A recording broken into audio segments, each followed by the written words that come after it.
दोस्तों, जिस प्रकार हिंदी वर्णमाला में 100 से पहले अ आता है, उसी प्रकार सफलता से पहले असफलता आती है। यदि आपने पहले दूसरे प्रयास में सफलता प्राप्त कर लिया है, तो आप किसी को भी कुछ भी नहीं बता पाएँगे।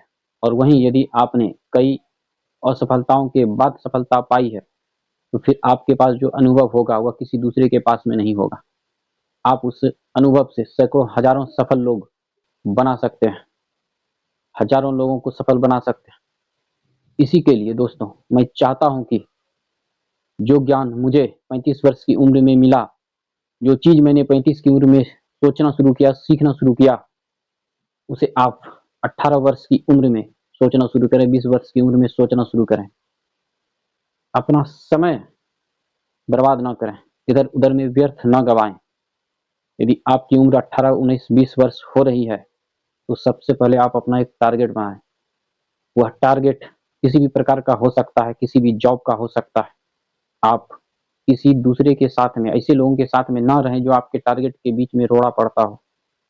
आप अपना एक लक्ष्य बनाएँ और उस लक्ष्य को पाने के लिए जो भी चीज़ें हैं, जो भी सामग्री है, आप उससे जुड़े रहें और निरंतर प्रयास करते रहें। जो भी आपके समय को बर्बाद करने का प्रयास करता है, उसके साथ में ना रहें। सबसे पहला प्रयास आपका होना चाहिए। वैसे व्यक्ति को सपोर्ट करें जो आपके साथ आगे बढ़ना चाहता है, और वैसे ही व्यक्ति का सपोर्ट लें जो उस क्षेत्र में सफल हैं। उन लोगों से बातचीत करें, उन लोगों से कुछ टिप्स लें और मेहनत करते रहें। मेहनत के बिना कुछ भी नहीं हो सकता है। आप लक्ष्य बनाएँ और उस पर निरंतर प्रयास करते रहें। आपका लक्ष्य नौकरी हो सकता है, कोई बिज़नेस हो सकता है, या ज़्यादा से ज़्यादा पैसा कमाना हो सकता है। तो आप एक बेसिक नॉलेज सबसे पहले प्राप्त करें। उसके बाद जो भी सफल लोग हैं, उनसे बात करें, वो कैसे सफल हुए, किन-किन रास्तों से सफल हुए। यदि कुछ असफल लोग हैं, तो वह भी आपकी मदद कर सकते हैं। यदि वह आपको ईमानदारी से बता दे तो कि किन-किन रास्तों पर चलकर उन्हें यह असफलता मिली है, तो उन रास्तों से आप दूर रहें। लंपट के चक्कर में ना रहें, गलत प्रकार के दोस्तों के साथ में ना रहें। जो पढ़ने वाले हैं, उन लोगों के साथ में पढ़ें। अब कुछ लोग ये पूछते हैं कि कितना घंटा हम पढ़ें? तो दोस्तों, ऐसा कोई फिक्स नियम नहीं है कि आप 18 घंटा पढ़ कर के तैयारी करें और आईएएस, आईपीएस बन जाएँगे, ऐसा कुछ नहीं। कुछ लोग 8 घंटा पढ़ कर के भी आईएएस, आईपीएस बन जा रहे हैं, क्योंकि वह उन 8 घंटों में क्या करता है या उन 18 घंटों में वह क्या करता है, उस पर निर्भर करता है कि वो किस प्रकार की तैयारी कर रहा है। किसी भी चीज़ को समझना है, अब सबकी क्षमताएँ अलग-अलग होती हैं। यदि आप किसी भी चीज़ को 5 घंटे में समझ सकते हैं, याद कर सकते हैं, तो वह आपकी क्षमता है। कोई वैसा भी स्टूडेंट है जो दिन-दिन भर पढ़ता है, मतलब 17-18 घंटे पढ़ता है और उसे याद नहीं हो पाता, या फिर वो उन चीज़ों को नहीं समझ पाता। तो सबकी क्षमताएँ अलग-अलग हैं। फिर भी मैक्सिमम टाइम दें, आपके पास जितना समय है, मैक्सिमम समय उसमें लगाएँ। थोड़ा आराम भी करें। स्वास्थ्य के दृष्टिकोण से सोना भी ज़रूरी है।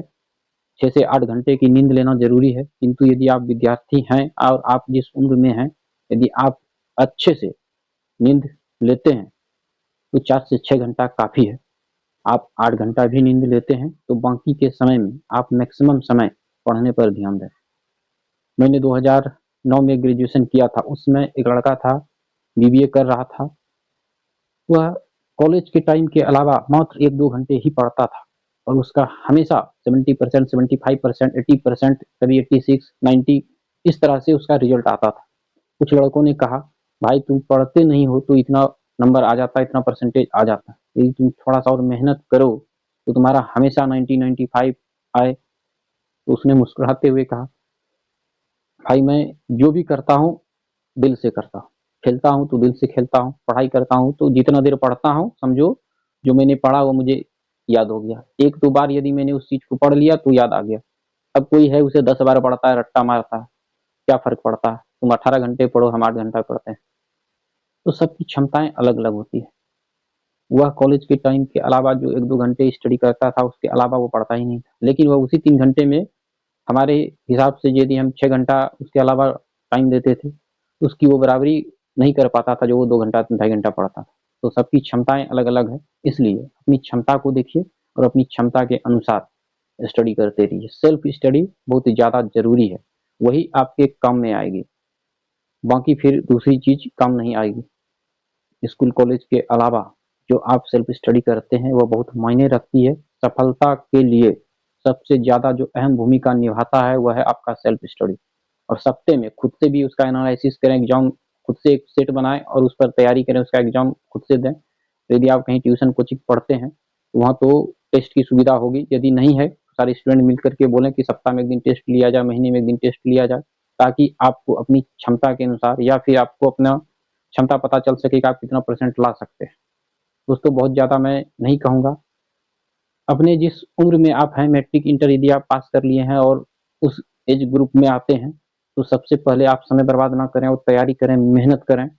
वही आपके लिए बहुत ही ज़्यादा ज़रूरी है।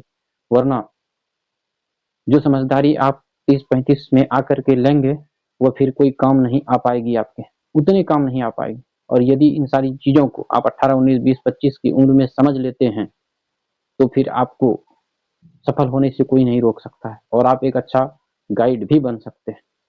जो भी अनुभव है मैंने आप लोगों के साथ शेयर किया, यदि अच्छा लगा हो तो कमेंट में अच्छा लिखिएगा और